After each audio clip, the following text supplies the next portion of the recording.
We'll get this meeting started. This is the Planning and Land Use Management Committee.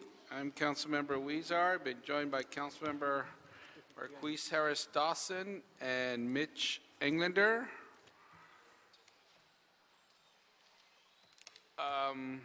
We could take item number 7 first, please.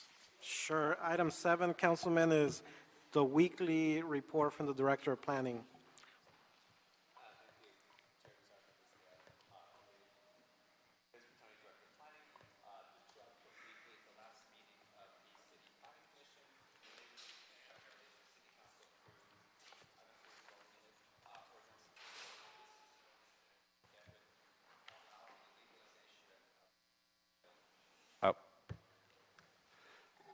Okay.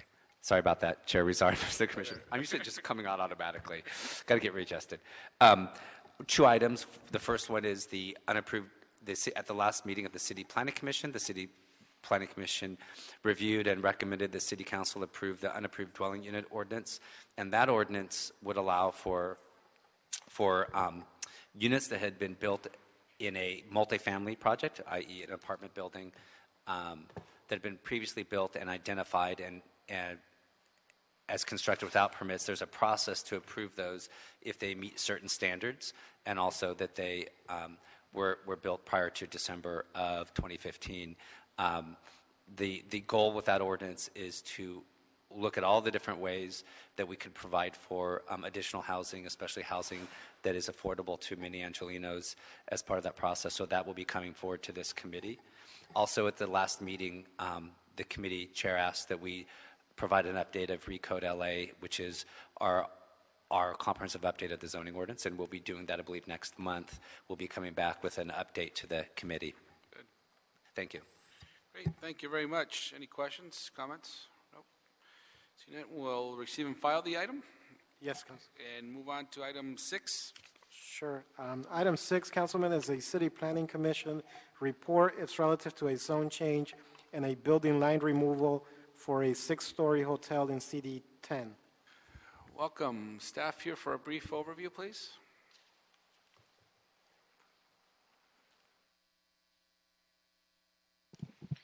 Good afternoon, Mr. Chairman, committee members. My name is Mason Ramuksan, City Planning Staff for the case that's before you today, CPC 2015-2030, GPA, ZC, BL, CU, CUB, SPR. The case is for a proposed hotel with 171 guest rooms and approximately 2,800 square feet of ground floor commercial located at 4110 West 3rd Street. The entitlements that are before you today for your consideration are a general plan amendment to the Wilshire Community Plan for the subject property and ad area to enhance and encourage the social and economic development in the area, and a zone change and the removal of a building line on the project site itself. These entitlements are in addition to the conditional uses and site plan review, which were approved by the City Planning Commission. I'm available for any questions if you have any. Great. Thank you very much.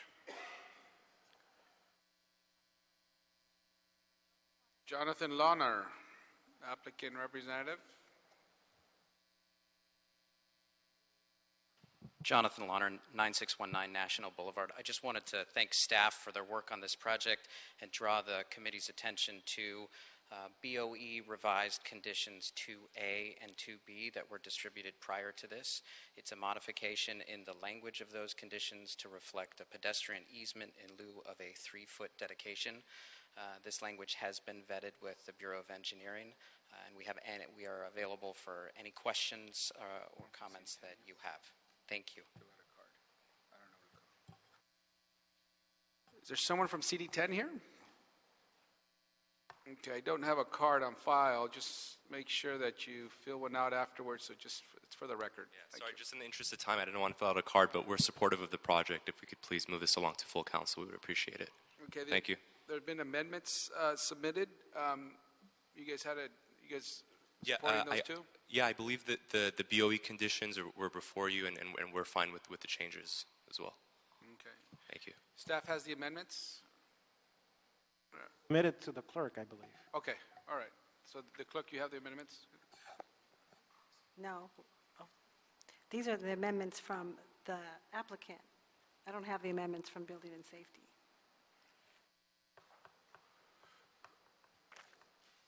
Can we have building and safety?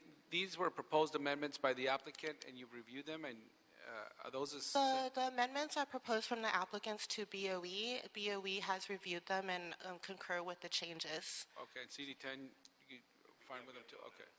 Okay, thank you. And has the city attorney have a chance to review them? Adrian Corsani, City Attorney's Office. My understanding is that these are just technical amendments for BOE, and we don't need to worry about the clearances. Form and legality, okay. Thank you. Wayne from Encino.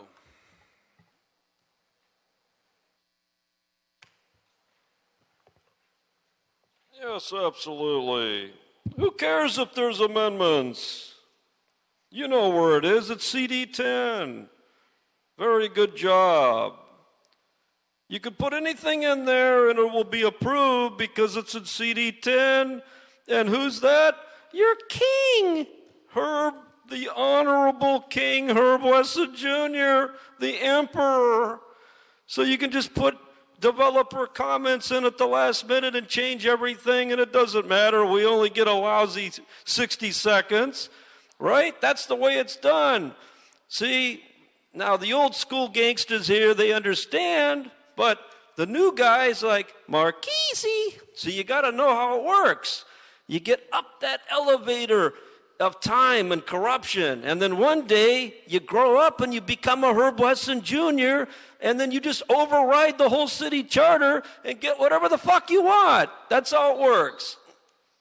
Thank you. Wayne, if I could just warn you, if you submitted cards for other items today, please speak on the item. Gave you a lot of leeway there to see if you're going to come back to the item. You failed to do so. So on the other items, please stay on this agenda item. And that's what the public comment is about. Thank you. Any questions or comments on this item? Any objections? Motion to approve. Second. Is there second? So ordered. Thank you. Along with the amendments, Council. Along with the amendments. Yes. Thank you. All right. So we'll go to items 1 through 5. We'll take those items together. You want to read those into the record, please? Sure. Item 1, Councilman, is a motion of Farrell Weezar, along with a housing and city planning report, or reports rather, relative to affordable housing policy options. Item 2 is a motion by Mr. Cedillo and O'Farrell, and along with the Housing Committee recommendations relative to amendments to the city site plan review ordinance. Item 3 is a motion by Mr. Cedillo, seconded by Mr. Wesson, along with the Housing Committee report relative to the feasibility of expanding the department's expedited processing section. Item 4 will be a Department of City Planning verbal report relative to the expanding use of shared vehicles initiative. Item 5 is a city planning verbal report relative to the permitting of micro units in the city of LA. Great, thank you. And I want to thank Councilmember Cedillo on bringing a number of these items forward, along with O'Farrell, who brought the value capture item forward. I thought we'd begin with value capture and then move forward from there in terms of the discussion and presentation by staff. So, thank you. Sure. Good afternoon, council members, council president. My name is Matt Kolesny. I'm with the Department of City Planning. I work in our housing policy section. Very pleased to have all these housing items on the agenda today, and in particularly go over item 1, which is a joint report from the Housing Department and the Planning Department on affordable housing options. How do we promote more affordable housing in this city? I just might want to ask for clarification because you referenced a specific value capture report, and I'd be happy to talk about that. That's actually one of many of our strategies that we talk about in our comprehensive report. I just wanted, if you wanted to focus on that one or walk through the overall, that's fine. Yeah. So this is a report back that the Department of City Planning and Housing issued in November. It's a joint report between housing and planning. It was really an attempt to bundle together many council motions that have come and asked our respective departments to say, what can we do about this housing crisis? What are some of the policy options and strategies available to us? And so we thought it prudent to issue a joint report, a joint letter, a joint report with housing looking at the financial side of the piece and planning looking at the planning and land use side of the housing picture. Housing department is here, and I'll briefly touch on the financial part, but I think mostly touching on the planning and land use strategies. So we have 24 specific strategies and priorities in our report. I'm not going to go through all of them, but wanted to just touch on them and make sure we have any direction from you or any comments you may have. You all understand the critical importance of this issue in terms of the unaffordability we face in our city and how that leads to homelessness and overcrowding and the rates that we have in the city. One thing we tried to focus on in the beginning of the report is just how did we get here, and why has Los Angeles become more expensive? And this is something facing many cities, but one of the things we found out is actually LA housing prices have gone up more in LA than any other city the last 15 years. Why is that? We think a lot of experts have coalesced around this idea. It's just a supply and demand issue. Not enough supply of housing, given the rapid demand we have, the growing population we have in Los Angeles. For example, if you look back 30 years, and you look at our rates of population, you look at our rates of housing growth, our housing rate of production has been about half of our population growth. So we simply have not kept pace with the rate of population growth in this city. And that translates to a deficit or a shortfall of about 100,000 units. If we were to have produced housing at the same rate we've grown as a city, we would need 100,000 more units than we have today. So we really think that is the crux of the matter. That's why we have vacancy rates at around 2.7%, which is basically no vacancy, why landlords can raise the rent, why our home prices are going up. So we focused on this issue of supply. Very much appreciate the efforts of Councilmember Cedillo. There's a lot of overlap between the House LA motions and things that are in our report. But in terms of increasing the supply, we go into many things, but kind of in the boundaries of development reform. So things like how do we make it more transparent, make it less risk averse, to do a good project in the city of Los Angeles, have an easier process. There's a lot of things going on with development reform, as you might know. Our recode effort to reform our zoning code we think will be helpful. There's things on CEQA I just wanted to highlight. We are working quite a lot on CEQA. We know that's a barrier to a lot of projects actually being effectuated. It gets held up. Some get sued. Some projects never happen. We're working with a consultant right now to evaluate a number of CEQA infill streamlining provisions that have gone into state law in recent years that we have not taken advantage of in this city. Most cities in Southern California have not. They're scattered about in a number of state laws, and they just haven't been worked on. And we're trying to see, are these something that could work in the city of Los Angeles? And we think that they do, and we look forward to having that in June, being able to hold the whole rollout. The House LA motions mention a number of things, such as accessory dwelling units, micro units, parking. We know these are all issues, and I think we're going to address those uniquely. Following items. But really what we do when we talk about supply at the planning department, it's community planning. That's where we create new capacity for housing in the city.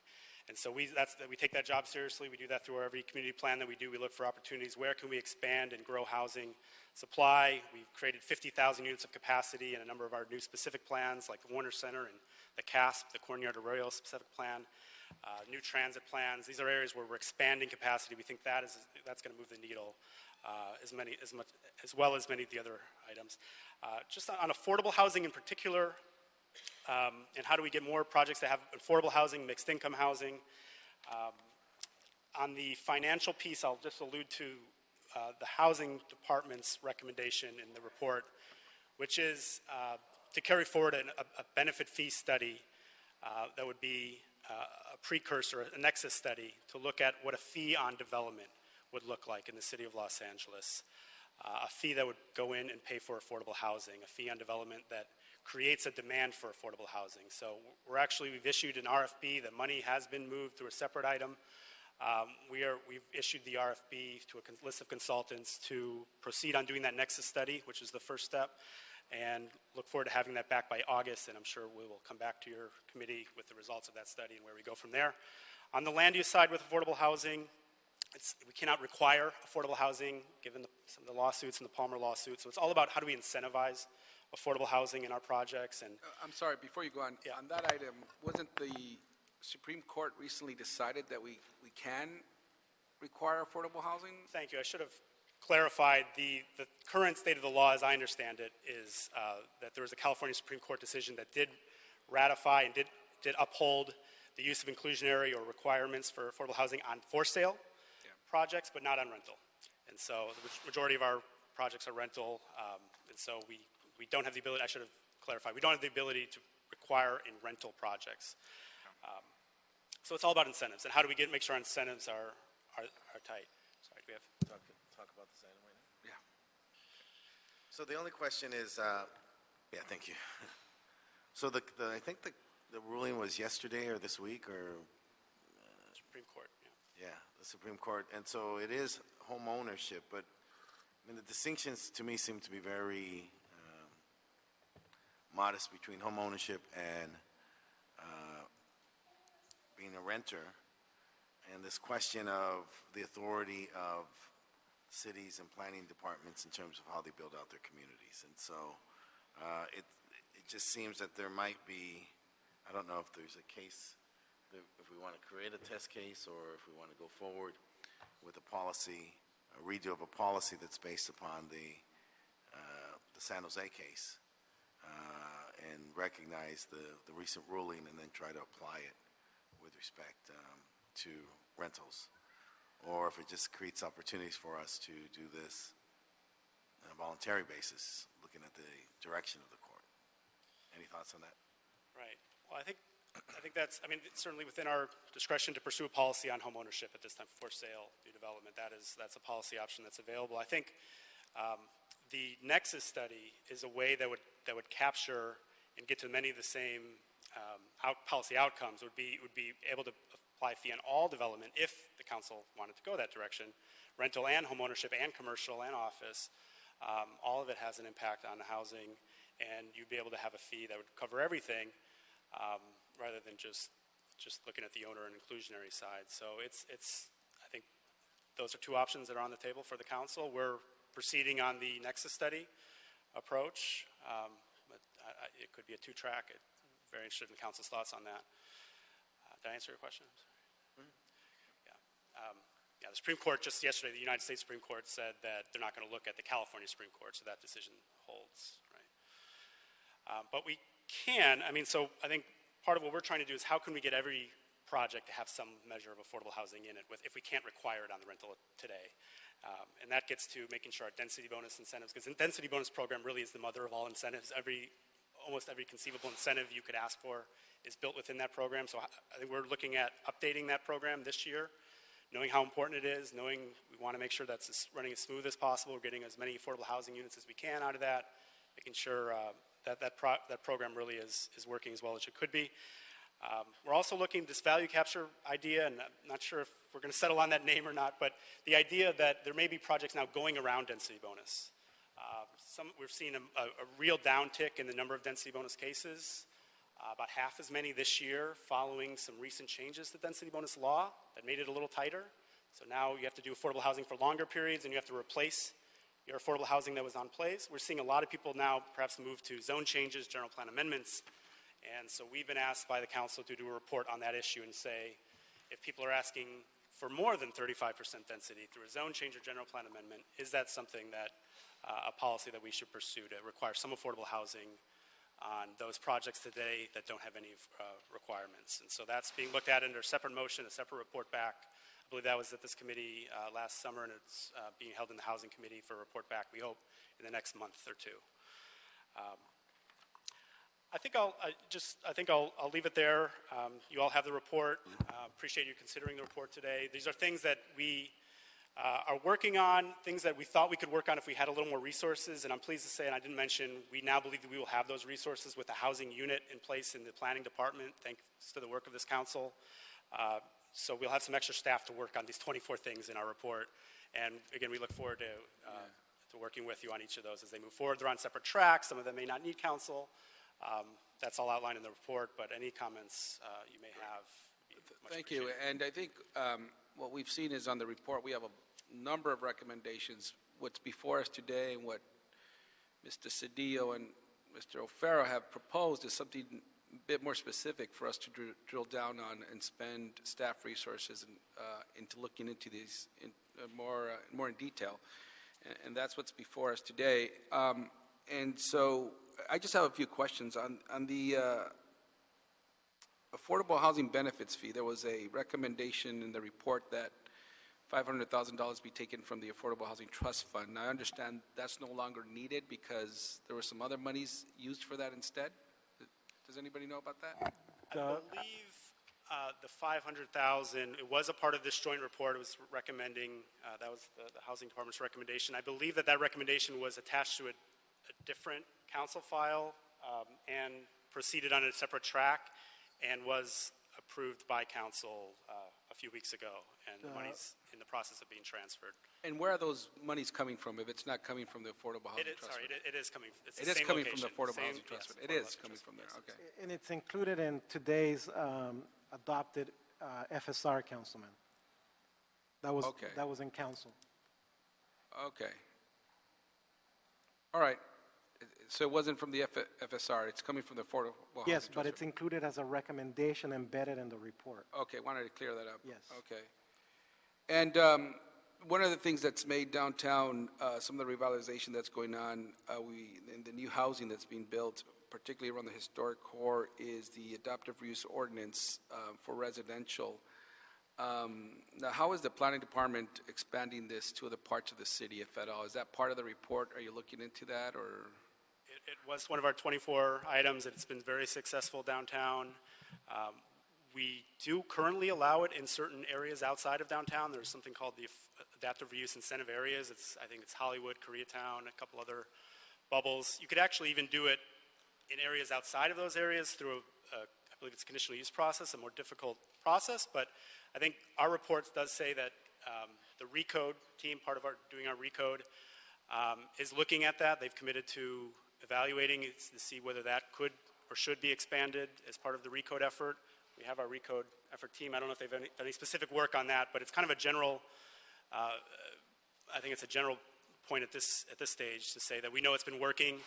We think it should be expanded. Exactly how that would happen is not quite yet been determined, but it's something that we think will add to housing units, and it's been so successful, and I think we want to milk it. Okay, and moving on to the site plan review, what are the current thresholds for that? Are we moving into the next agenda? Yeah, that's right. I'll hand it over to my colleague. There you go.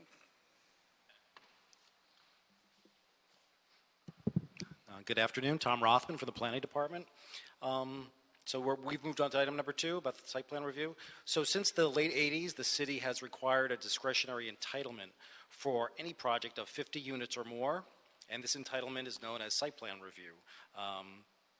We require this with findings and a CEQA clearance for those types of projects throughout the city, whether you're in downtown or in the North Valley. And as part of the recode effort, we are evaluating whether this procedure would better serve our planning goals if we could tailor that threshold of 50 units and also 50,000 square feet of non-residential floor area to more of a neighborhood character approach, and we are looking at that. We have no concrete report ready yet for that, but so for example, it might be more appropriate to raise that threshold of 50 and 50 in our downtown areas, where it might be more appropriate to lower that threshold in more suburban parts of the city. So that is something we really are considering, and it's part of our overhaul of all of our processes and procedures as part of recode. So you're looking to do it based on a geographical area? Based on, it's a new idea as part of the recode concept of context. So labeling parts of the city as urban, suburban, rural, urban edge, and that may help us guide our site plan review thresholds, gives certain neighborhoods a certain amount of extra protections, and then it gives certain areas a little more flexibility in what they build.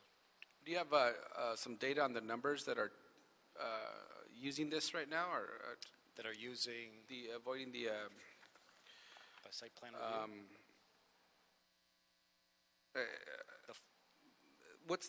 How many do not have to do site plan review versus those who do? Like Currently, hard number, how many of our projects, I don't have that number, but right now it is the 50 unit threshold, so any project, whether they've got other related entitlements or not, do have to come and meet the site plan review findings So even if you're by right and you're zoned R5 and you've got a lot of development potential, you still have to come into the planning department, file a CEQA application, and also get your entitlement from us. Okay. So And how many EIR cases are currently pending in the department, and what proportion of those are for residential projects? I think Lisa would be better able to handle that. Good afternoon, council members. Lisa Weber with the Planning Department. We currently have 56 active environmental impact reports. Of those 56 EIRs, they are for projects, industrial, commercial, residential, and nature. Overall, we have about 24,000 multifamily units and about 500, 600 or so single-family residential units encompassed in those 56 EIRs. Okay. So if we were to move those projects that, well, of the residential, how many of those are for affordable? Do we know that? I don't have that You know, okay, statistic. That is something, though, that we can calculate for you. And if we were to move those into the expedited processing section, those are quite a bit of number, right? That's a majority of them, right? Proportionally, it's a majority of our EIRs are for residential, correct? I would say half and half. We have Half and half? other Okay. projects such as major studio expansions, academic institutions such as the Archer School, Brentwood School, the Paramount Studios. So it really is a mixture of projects, but it is a very significant number, 25,000 residential units in play. Yeah. So you would obviously, go ahead. Charlie is sharing with me that six of those 56 EIRs involve a density bonus case. Okay. So you would need some time to evaluate the impact on moving some of those projects over to the expedited processing unit. Sure. I mean, something that I can share too is we do have a dedicated section of our department devoted to just the processing of EIRs and the entitlements associated with those particular projects. In the current fiscal year, we're looking to expand that section with another unit to reduce the number of EIRs per planner, which will help processing. Also, in the past year, we've moved to more of a one project, one planner approach in major projects where one planner is comprehensively looking at both the environmental and the entitlement. This has also reduced our processing time.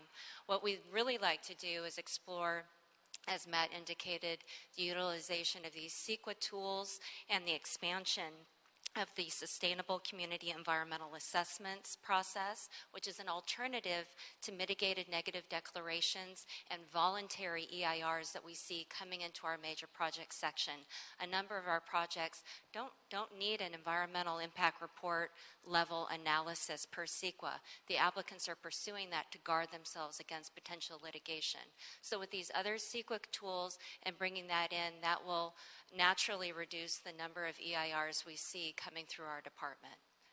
In addition, if I may add, with regard to expediting, we're actually looking as part of our implementation of Executive Directive 13 of developing an expediting component in each of our GO teams where we have staff planners dedicated to processing affordable housing projects that hit certain thresholds, 20% affordable rental, 30% affordable for sale. And so that those really move to the top of the pile, we're looking at designating them as housing priority projects right as they come in at our development services centers. In addition, with the new housing unit that the council approved last week, we're going to have dedicated planners at our deep counter at the DSC to really shepherd these projects through the pre-application and post-application processes, post-entitlement processes, which is a lot of times where we get some of those late hits and we get hung up in coordinating with the various departments. Okay. Thank you. Mr. Cedillo? Thank you. Those are good questions. I'm interested in 25,000 are tied up right now because of the EIR. That's phenomenal. That's a quarter of all our housing need right now. I mean, we're short 100,000 units, and we have 25,000 at this very second tied up in the EIR. I'm interested in what, if you guys in your work will look at, what would be the number that would best serve the city in terms of us moving this forward, what are the number of units we typically produce? I mean, what would work best for us? Because clearly, at 50, I know that there's 80 units that were set, 100% affordable, on 3 parking lots right next to my district office, and they're tied up. The developer doesn't know if he can stay in now. He's losing money. And, that 50 threshold is what killed him. If it was beyond that. The site plan review. Yes. Yes.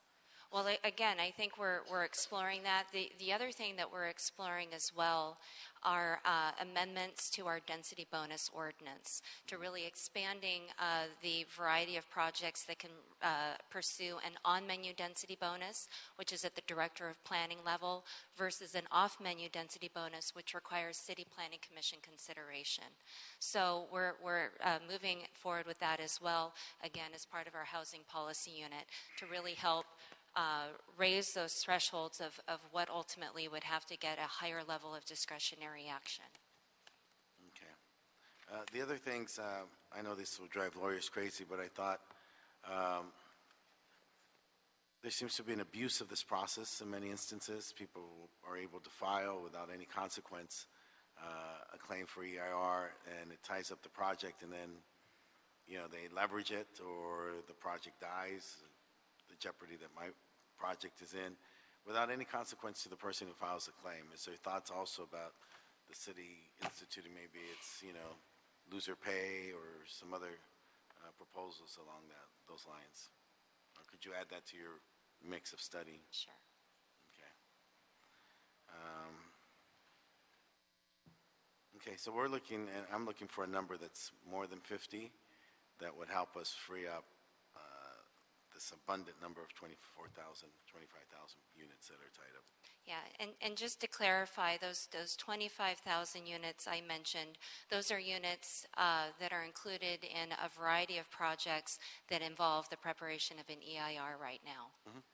Yeah, I get that. That likely have other entitlements associated with them as well. But we're looking at our entire department at modifying those thresholds for site plan review, so it won't just affect the projects that require EIR analysis, but all projects throughout the department. And the number on the single-family dwelling, that was 5,000? About 500 to 600, and I can get you. 600? Okay. Right. All right. As of a few weeks ago, back in January, the number was 574 single-family homes, 24,181 multifamily homes. Okay, and then just two last questions. One, on the 4 zones that you mentioned, you talked about the 4 zones, or did you mention the 4 zones? The context. You're talking, yes, as part of Recode, we're looking at providing a more, a type of grouping of our city through different contexts. There's no set number right now, but we are looking at downtown as being its own context, urban, suburban, and maybe rural. So we could have a more tailored approach to site plan review and to a number of other things, because site plan review as a one-size-fits-all is not helpful. The threshold gets met whether you're anywhere in the city. Right. So for urban would be downtown and greater downtown area? Probably. Right, and then, so what about the hillsides? Would that fall in the rural, or? Well, it would fall in the rural, but the site plan review thresholds probably wouldn't make much of a difference there because we don't have much multifamily zoning there. So you can't, site plan review doesn't waive you out of your zoning. It just sort of is an extra check and balance we have. Got it. So even if you're allowed to build to your zoning, like many of the projects it's in Lisa's shop right now, even if their zoning allows them to have 500 units, they still need site plan review findings. So in my places, just so I can assure my constituents in Mount Washington or Montecito Heights or any of these things would not affect them? No, there's no. Where there's a specific plan. Yeah, they've got a specific plan in Mount Washington anyway, but no, it wouldn't affect them. Great. The zoning is still going to be there. Thank you. Questions or comments before we go to public comment? Any other? Thank you. Go to public comment now. On item number 1, Doug Haynes, Wayne from Encino, Ray Fukuda.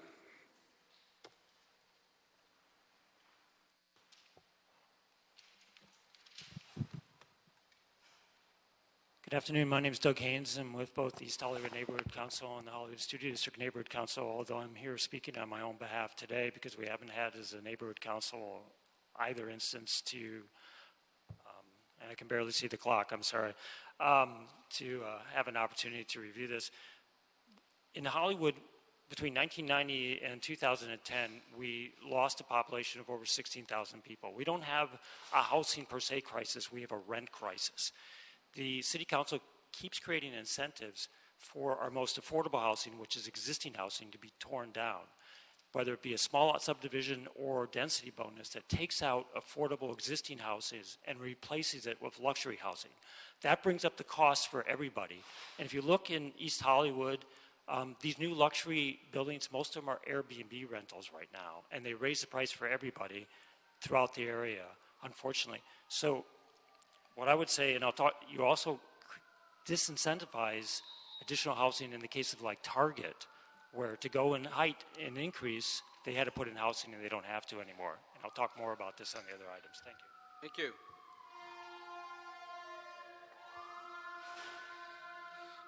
Yes. Item 1, the epitome of the Poverty Pimp Incorporated, the epitome. This is how you take rent-controlled apartments and just double down and shit them out. This is all this is.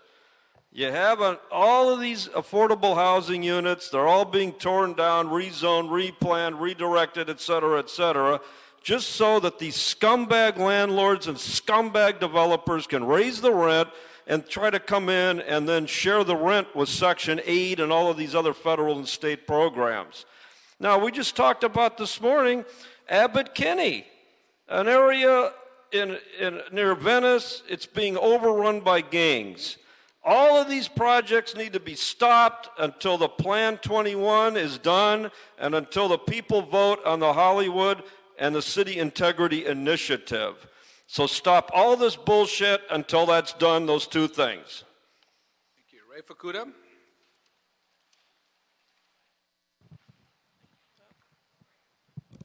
Hi, good afternoon. My name is Ray Fukuda. I'm with the Little Tokyo Service Center and the Alliance for Community Transit, a coalition of over 26 community organizations and thousands of community residents of Los Angeles area. And we're here in just reiterating our support, particularly on the policy regarding value capture. And we look forward to continuing to see ways to increase the funds for affordable housing production, given that that's usually the biggest challenge with being able to produce the numbers needed for affordable housing in the area to address the regional housing and homelessness crisis. Separately, I also want to caution the use of micro units as a way to increase housing. If it's not tied to income limits, if it's not tied to subsidized income units, it can actually be very unaffordable. Typical market rate micro units are about $3,000, $2,000 per unit, so that's very expensive. Thank you. Thank you.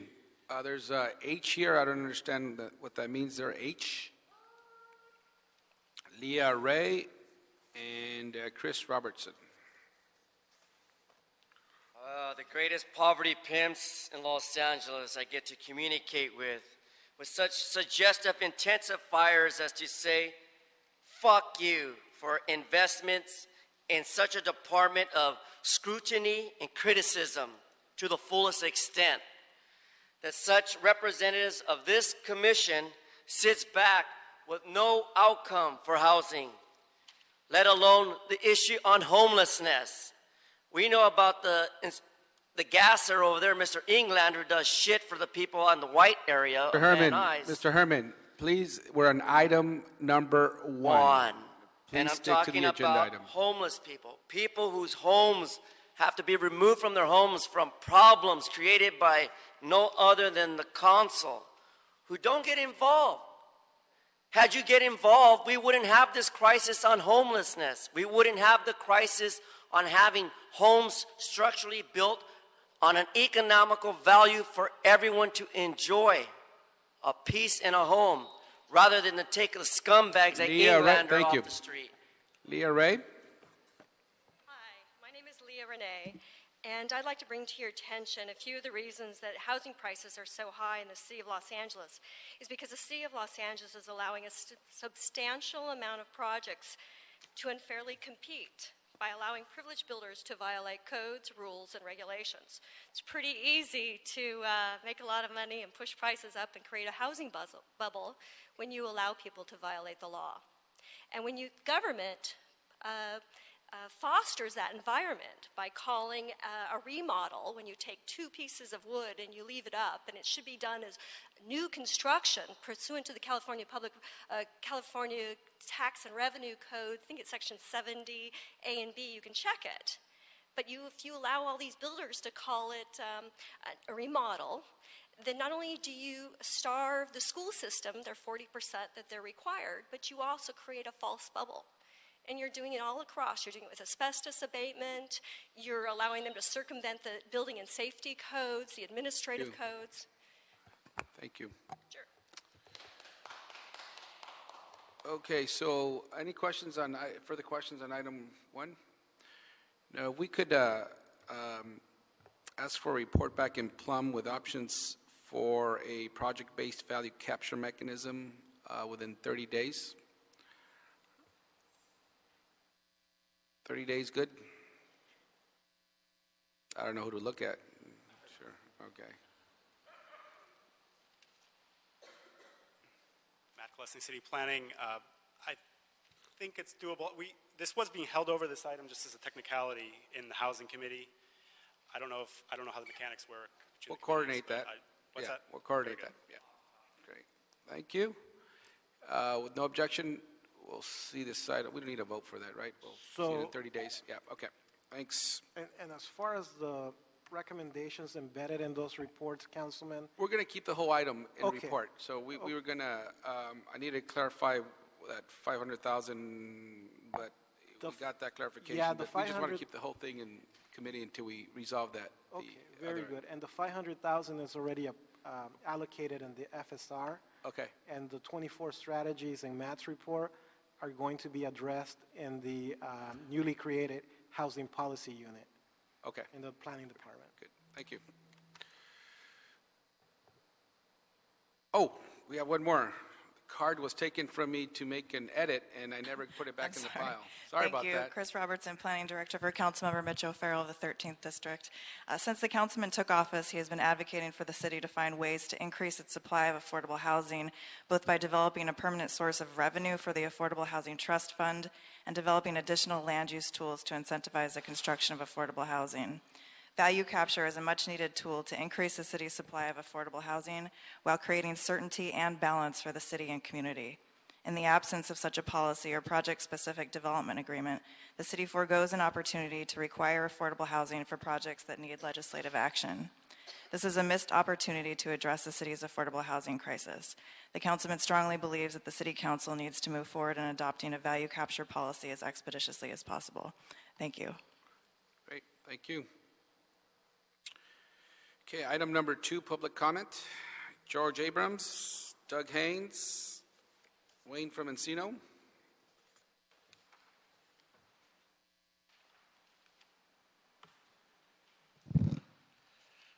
The site plan review has nothing to do with affordable housing or the housing supply. The site plan review findings deal solely with the configuration of that housing and its effect on the surrounding community. Using those housing issues conceals the true motivation for the proposed change. The change is solely to prevent the community from first being notified of the new development and then for the public to provide input to and participate in the manner in which the new development is designed and built. 50 units has a significant impact on the surrounding community, and that number, if anything, should be lowered to 35. And if you look at the site plan review findings, it simply says that the project must be in substantial conformance with the general community and specific plans, that it be compatible with existing and future development on adjacent properties and neighboring properties, and that it provides recreational and service amenities to improve habitability for its residents and minimize impacts on neighboring properties. And these findings don't hurt affordable housing. Hi, Doug Haynes again. Usually the site plan reviews are often the only tool we have as a neighborhood council to have any input whatsoever in the development process. Many of these developments that have site plan reviews only are density bonuses sometimes that preclude our opportunity to really go over the issues that are concerned to the community. So the 50 units is a large development right now. I don't think you need to lower that threshold or increase it in any manner that would take away our opportunity to speak to you as a community and to all our council members and tell them what we believe is necessary in order to have these projects fit better with the community. And once you have the community support, then these projects go much faster rather than slower. Thank you. Wayne from Encino, Aaron Jimenez, Alicia Witzling. So as you see in item 2, against Valley Village Neighborhood Council, white people who vote, white people who fund projects. And this is why the Valley Village people are up in arms against this thing. You have to respect these old white people and their fucking neighborhoods. That's why they don't want it increased from 50. Yell from there, okay? Yell from right there. What? You're yelling into the mic. You're interrupting. No, don't yell into the mic. You're interrupting my fucking time. You're interrupting my time, Wayne. right? Can I speak? Why? I can talk. Why can't I talk? I'm not damaging a fucking thing. Wayne, you're disrupting this meeting. Sir, you're not. disrupting this meeting. You're not the chair. It doesn't matter. I'm Asshole. on the committee. Excuse me. Now you're disrupting the meeting. You're not even on the chair. I'm going to ask the chair to ask you to leave then. Yes. Why? Thank you.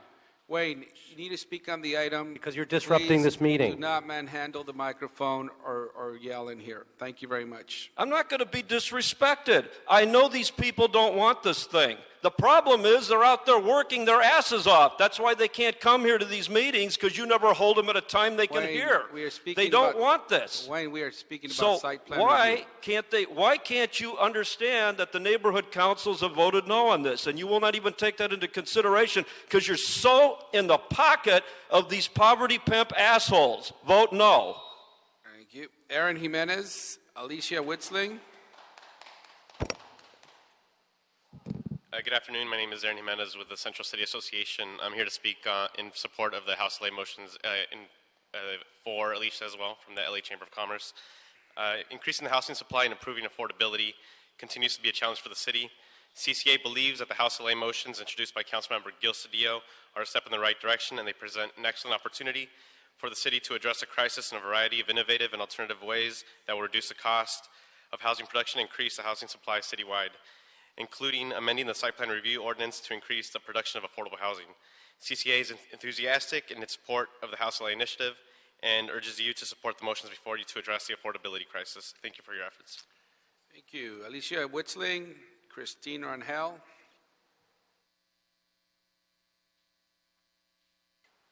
Is Alicia Witzling here?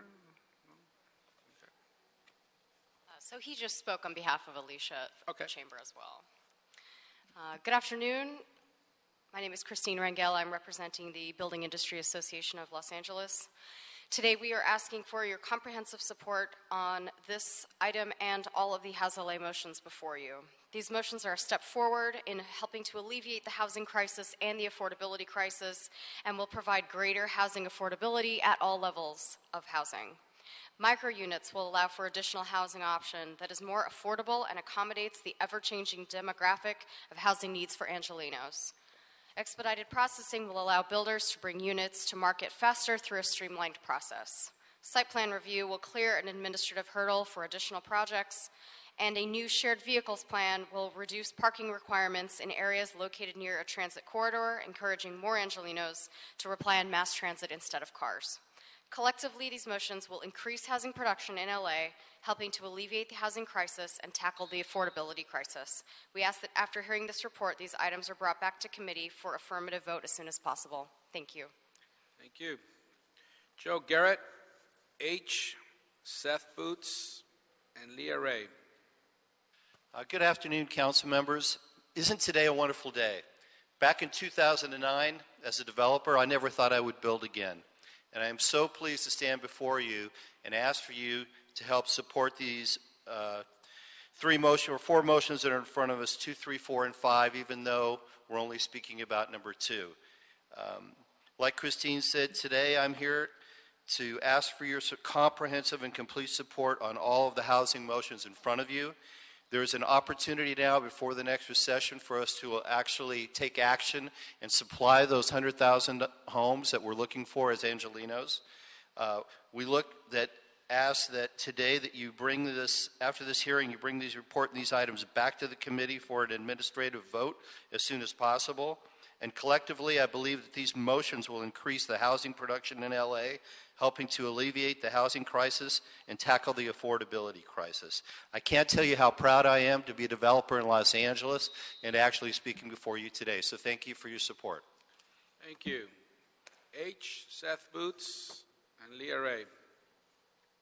Fucking housing committee report relative to the fucking amending of the fucking site plan review ordinance and fucking increases to the threshold for 52 units, which I disagree and oppose upon, to establish a fucking administrative zoning change and clearance to oppose taxes on the people, the residents who are not here to represent the fucking item, due to the fact that the chair should shut the mouth of the little big-ear elf over there for stepping in and interrupting people as they speak on the issues of the matter of affordable housing production. Fuck you. There is no affordable housing. That's the real truth. And I'll make it clear. Fuck you. There is no affordable housing. I am still looking for affordable housing for the homeless. You're disrupting this meeting. That is your warning. The next time you disrupt this meeting, we will ask you to leave. Now, we are speaking about site plan review. That's item number 2. If you do not stick to that item, you would be considered disrupting this meeting again, and you would be asked to leave this meeting room. On the motion, it's Cedillo Farrell. I'm talking about the Housing Committee's fucking report relative to 50 residential units, which, again, I oppose on behalf of the public who cannot be here to represent. I demand that you shelter this, shelf it, and wait for their opinion. And it is most welcome as I present it. Fuck you. Vote no for Englander. Mr. Herman, I would also want to note for the record that in your vulgar language that you just used, and you're addressing one of the council members at this podium, that was done in a threatening manner, and that is being put in the record, so you would be not permitted to attend these hearings again should you do that again. That's your warning on that item. Thank you. Seth Boots, Leah Ray. Good afternoon, committee members. I'm here to ask for your support for site plan and all the other House LA motions, please. As you know, we're in an affordability crisis that renders our city the least affordable city in the entire country. This is largely due to a production shortage, a production problem. And these motions, site plan review and all the other motions, would help to alleviate this problem. So we ask that these items be brought back to committee for an affirmative vote as soon as possible. Thank you. Thank you. Leah Ray. Hi, Leah Renee. I am bringing to your attention that the Los Angeles Department of Building and Safety, pursuant to City Administrative Code 22.20, has a power and duty to enforce the zoning ordinances of the city. So if we circumvent that, then you're pushing, you're pushing the prices up, and because you're allowing for all this illegal development. And because the city has this illegal policy, as you know, last year it was on the cover of the Los Angeles Times that the city of Los Angeles is the money laundering capital of the world. That should wake everybody up. Money laundering capital of the world. City of Los Angeles. I mean, I'm embarrassed that nobody actually addresses that. And so if you allow them to go through the building department, where is the fair process when the process is supposed to go through the building department and we allow them to circumvent and evade that whole process? So I'm asking you today to uphold authorities and process so that we can all have, a constitutional right to notice and due process. Thank you very much. Thank you.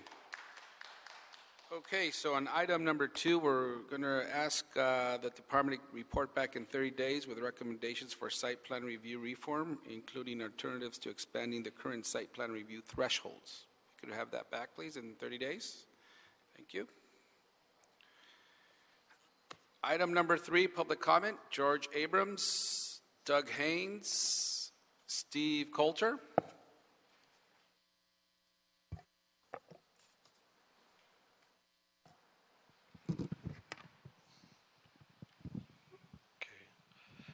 The city doesn't need technical consultants assigned to the expedited processing section. Rather, the city needs to utilize technical consultants to update the general and community plans. Our planning process is expedited enough already.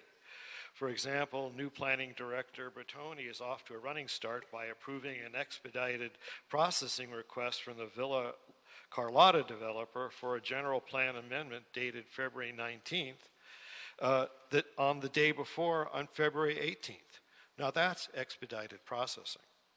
Despite a city document titled Request for Initiation of an Amendment to the City's General Plan being blatantly illegal on its face, because if a developer is requesting it, the city is not initiating it.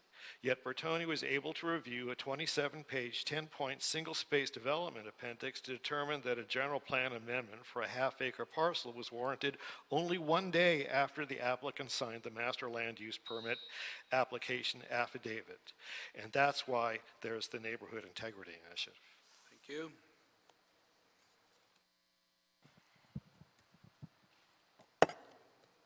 Good afternoon again. Doug Haynes. In my neighborhood, the highest residential zoning, R4 and R5, is next to the 101 freeway. The children in my community live next to the freeways, they go to schools next to the freeways, and their only playgrounds are next to the freeways. We don't need less environmental review in my neighborhood. We need more environmental review for the health of these children and for seniors in my community who are devastated by the proximity that they live within the freeways. I have approximately 1,000 residential units now proposed along Western Avenue next to the 101 freeway. Some of those in the future will potentially become a slum because of the proximity to the 101 freeway. The way to resolve the issue of litigation over CEQA is to have the CEQA review done in-house by the planning department. Then you don't have developers trying to skirt the rules. If it's done by planning department, then you resolve it, and it's much simpler, and everyone has the information they need and have formed decisions that are necessary. Thank you. Thank you. Steve Coulter, Wayne from Encino. Thank you. I'm Steve Coulter. I'm here on behalf of the Los Angeles Business Council to express our support for the House LA initiative and urge the committee to support all of the House LA motions before you, which seek to help address the city's severe housing shortage. We're concerned about ensuring that much-needed housing projects that could be financed today while the market is strong do not linger in the city's development pipeline as we attempt to address this housing crisis. We support expanding planning's expedited processing section with a pay-as-you-go system available to all project applicants to cut the time it takes to review EIRs and allow for technical expertise to bolster planning's capacity. We request that planning set goals and track review time at the various steps in the EIR review process on the mayor's dashboard to identify where bottlenecks and delays occur. Cutting time in the EIR process, and there were some other great ideas today as well, will go a long way towards reaching the city's goal of building 100,000 units by 2021. We're concerned that we may be at or near a peak in the current development cycle in LA, and financing is already starting to tighten up, so it's critical that good projects don't linger in that pipeline too long that could be financed while the housing market is strong. Thank you. Thank you. Wayne, and to remind you, Wayne, we are talking about expanding the expedited unit to take on additional EIR cases, as the agenda says. Yes, the fucking motion and housing committee fucking report relative to the fucking feasibility of expanding the department's fucking expedited processing section to include the review of fucking projects with new environmental impact reports. To translate that from bullshit into English, you want to get rid of CEQA in these residential neighborhoods so you could plow over everybody and build your crappy housing and raise the rents and try to get more poverty pimps to fund your projects. This is the classic Wall Street model of destruction of communities. You're going to have another Wall Street crash. When you do, nobody's going to build this crap. And then you're going to have the environmental damage and all the communities that you've laid waste to as a result. You cannot build a sustainable city with this kind of garbage. But you're Wall Street activated. So you're going to go the way of Wall Street and ruin the city even further.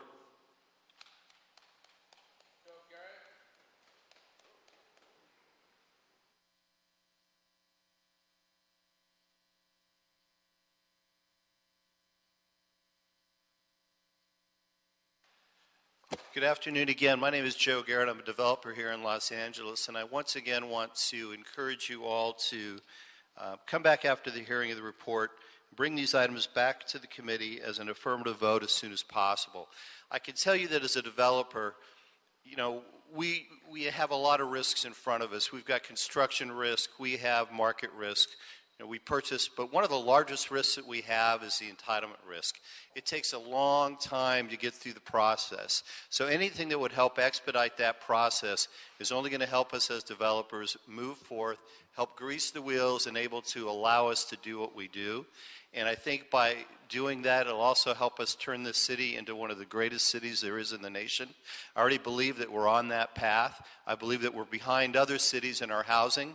And I think that by increasing the expedited unit processing area, that'll help us get to where we want to be. Thank you for your time.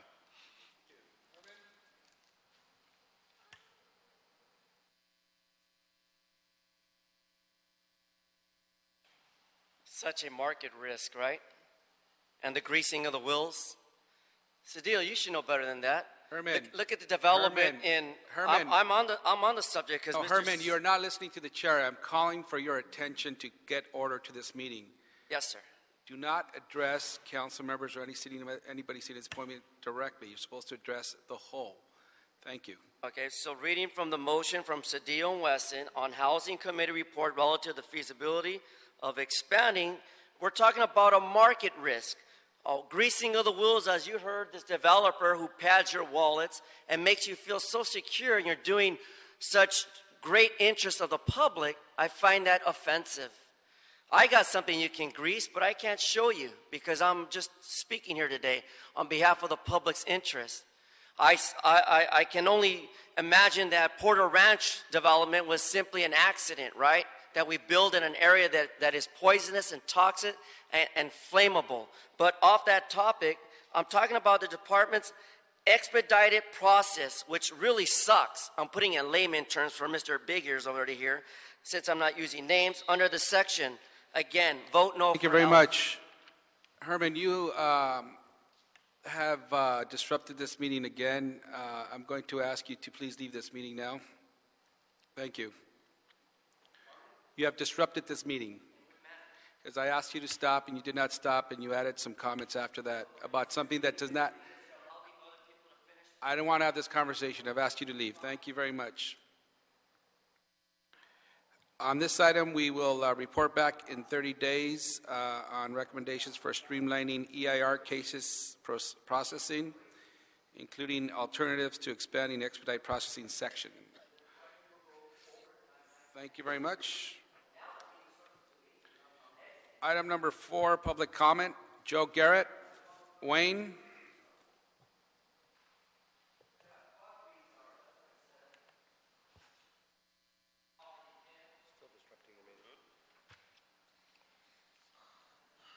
I don't see the other speaker here. So I'll just go. Yes, House LA, expanded use of shared vehicles. Same thing, Valley Village Neighborhood Council, against. Why? You don't care? You don't care about this. That's why you're doing this. Expanded use of shared vehicles. I'll translate it from bullshit into English. You want to take and minimize the amount of parking needed on projects. That's what it is. You want to take the off-street parking requirements and reduce them even further because you think you're going to put people into shared vehicles and public transportation and take them out of their cars. You're full of shit. It's not going to work that way. You've tried it for 50 years. Ridership is down. Look at the LA Times. So this is just a scam to reduce the parking requirements on these projects. Joe Garrett. Joe Garrett not here. Okay, and item number 4, if we could hear back with a report in 30 days.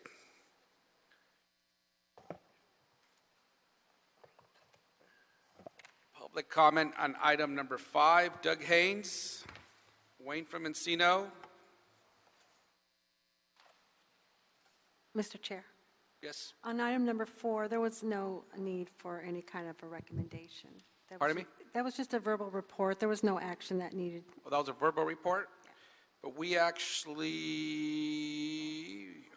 are requesting a written report in 30 days? The chair can request the department to report back to this committee. Oh, okay. We're asking for a written report, yes. Thank you. Joe Garrett, Doug Haynes, Wayne from Encino. Thank you, and this has been an interesting experience for all of us. Micro units don't work out to be low-cost units. One of my neighbors lost her home because her uncle gambled away the money that they gave him for the mortgage. Her brother is living in his car, and she's living in a trailer that's 6 feet by 5 feet. She's paying $200 a month. There's no electricity and no plumbing. That works out to about $7 a square foot in a neighborhood where a one-bedroom apartment goes for about $2 a square foot. Luxury apartments go for about $4 a square foot. Her mother's in a convalescent home, and her daughter's in an abusive relationship because she has no place else to go. So the answer isn't micro units that end up costing market rate. That's what's eventually going to happen, and that's what happens logically. So there's a threshold below which a unit will not go. So if you have a very small unit, it's not going to be considerably less than the normal price units. You have to base it on square footage if you're going to do anything along these lines. Thank you. Thank you. Wayne? Yeah, micro housing. Of course. They have this shit in Japan. Google it. Go to Tokyo. They've had micro unit housing going back to the late 70s. You want to put more and more people into smaller and smaller parcels of land, building up. That's called one thing. That's called povertization of the public. That's another form of slavery. When you give less people less space, you condense people, it creates more crime, it creates less job opportunities, and they're not going to get into your public transportation. There's not going to be any parking for your micro-unit housing. And now, against, Valley Village Neighborhood Council is against. Because the Valley Village Neighborhood Council understands single-family housing is the way to sustain a city long-term after our next fucking bubble bursts. Thank you very much. We'll get a report back in 30 days, a written report. Thank you. That concludes our regularly scheduled items. We will now go to public comment. Susan Roca? Is that Roca or Rocha? Rocha. Rocha. Thank you. Okay. How many know what this is? Noise element. Anybody? It's part of city planning. There's a booklet on the books. It's supposed to be followed, and it's called noise element. But those codes don't always be put into place. I have a noise problem with a noisy Catholic church. Divine Savior at 610 Cypress Avenue, 90065. They installed 4 loudspeakers that blast off-key tape recordings into my house 8 times a day or more, depending on what they feel like doing. And church music, God Bless America, or whatever else they feel like playing in my home. That conflicts with your book in planning, Noise Element, which gives decibel readings and other things. But a change in the municipal code is needed, Chapter 11, Article 5, Section 115.02b. Remove the words "except churches" from the code. Thank you. No one should be above the law. Thank you. No one person or organization. Thank you. Wayne? This is public comment as it pertains to planning and land use. It's just an excuse to curtail my free speech rights. That's all. The way you handle this meeting, it's getting bad. Things are getting worse. Why? You have 2 Latinos and a black man doing one thing, working for these fucking Hebrews. You're just working for them. And I know they're half my family. It's nothing but a gangster-run city. You're destroying the city with this plan. You're not even taking up the integrity initiative that's going to be on the ballot, ran by Jill Stewart et al. Now, when this little weasel over here loses his county board seat, and I'm going to go to every meeting in the Antelope Valley to make sure that his voting record is known. He's not a Republican. He's just a scumbag pocket developer pimp. What does that now, have when he to knows do with he's a scumbag developer pimp. He's a pimp. Wayne, that's it. You cut off. That's your second warning. You've disrupted All right? the meeting He's again. a pimp. I am trying to get your attention.